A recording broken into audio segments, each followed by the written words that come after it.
in my holidays. Then when college and schools were open, then accordingly, Ishraq, and then I used to sit after Maghrib on my study chair in my young life and just used to get up for Tahajjud, then for Fajr, and then for Ishraq, and then have breakfast and used to go to my school. That's it. So, don't take these things as difficulties. These are just requirements of your preparatory requirements.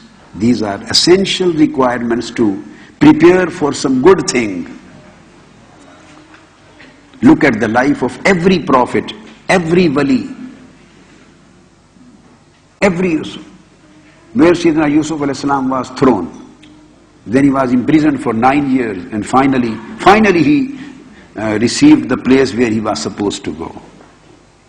And Sayyidina Dawood, Sayyidina Musa alayhi salam,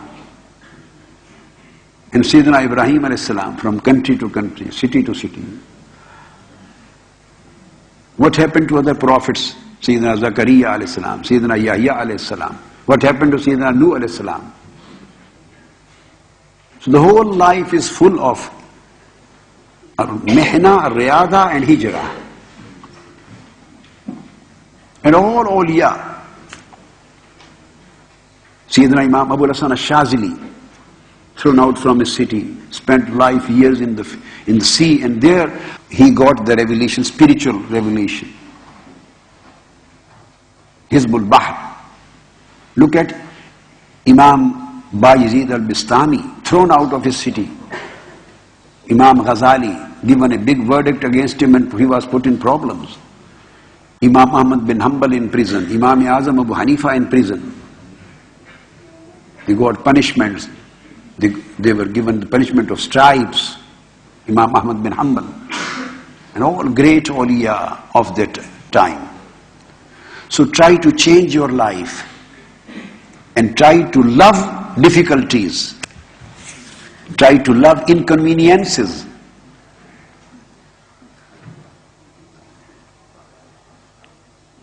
Try to love with all difficult circumstances. Love the difficult circumstances. Almighty Allah will open the door of easiness for you. Inna ma'al usri yusran. Inna ma'al usri yusra.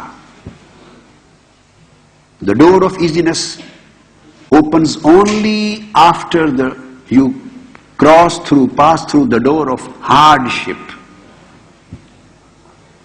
Easiness comes after hardships and difficulties. What kind of difficulties and hardships? For deen, for ilm, for taqwa, for purity. For purity. Try to bring purity in your life. Try to be pious. In your young life, this is easy at this time. And if you start repenting when you grow older, then the time would be lost. My dear daughters and my dear sons, be like this so that angels may come to see you. And if you become pious, then maybe you become the reason of my forgiveness. Because I have nothing, I have no good act in my life. I have nothing with me which I could present in front of Almighty Allah. I am ashamed. I could do nothing in my life to please my Lord and to please my beloved Prophet. I feel my life is just a failure, nothing. I could do nothing for my Lord, for Allah and His Prophet. Everyone has to die, I think. Just do something for yourself and do something for myself. If you become pious and you become people of Jannah, and Almighty Allah is pleased with you, then maybe you see me at that time on the day of resurrection, that angels were taking me to throw me in the hellfire. Maybe any one of you would see at that time that he is the person, he is the man who used to give us lecture on Al-Hidayah. He used to teach us good things. and we became pious because of his request, his teaching, his instruction. Maybe at that time you stand up and you do intercession and request Almighty Allah, "Oh Lord, if you are sending us to Jannah, please forgive this sinful man, forgive this man." We became good and pious because of his teaching. So maybe because of your intercession and shafa'ah, I will get forgiveness and get rid of hellfire. Otherwise my own life and my own a'mal and my acts, they deserve hellfire. As far as my life and my acts are concerned, I deserve hellfire. Not more than that. Maybe you become intercessors for me, become the means of forgiveness and pardon for me.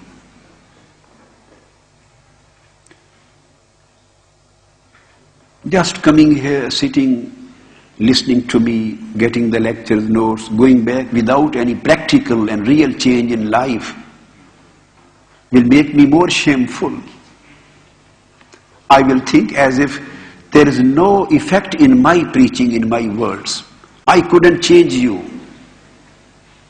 If you don't change, this is not your failure, this is my failure. You are not at fault. If you don't become pious, this is not your fault. I swear by God, this is not your fault. This is my fault, my deficiency, because of my sins. My words don't have any effectivity. That's why you couldn't change yourself. And if you change yourself and become pious, God-fearing, worshipping, good worshippers, good servants of Allah, sincere, faithful and loyal servants of Almighty Allah and slaves of Almighty Allah, and you start hating these attractions of world and you start loving the attractions of life hereafter. Live in dunya, but become friends of akhirah. Live in dunya, but remain friends of akhirah. Don't be friends of dunya. You may live in dunya, but don't let dunya live into your heart. You live in dunya, but don't let dunya to live in your heart. I am repeating, live in dunya, in this world, but don't let this world enter into your heart. Take this love and attraction of world from your heart out. Just your bodies should remain in dunya and your soul and spirit should remain in al-mala'ul a'la. Change your priorities, change your attractions, change your likings and dislikings, and become the people of akhirah. Become the people of akhirah. And those, my sons and daughters, who can go further, who can go beyond this, then for them I would recommend, go beyond akhirah and become the lovers of his beauty. Become the beggars of his pardon, beggars of his pleasure. Live for his pleasure, Allah's pleasure.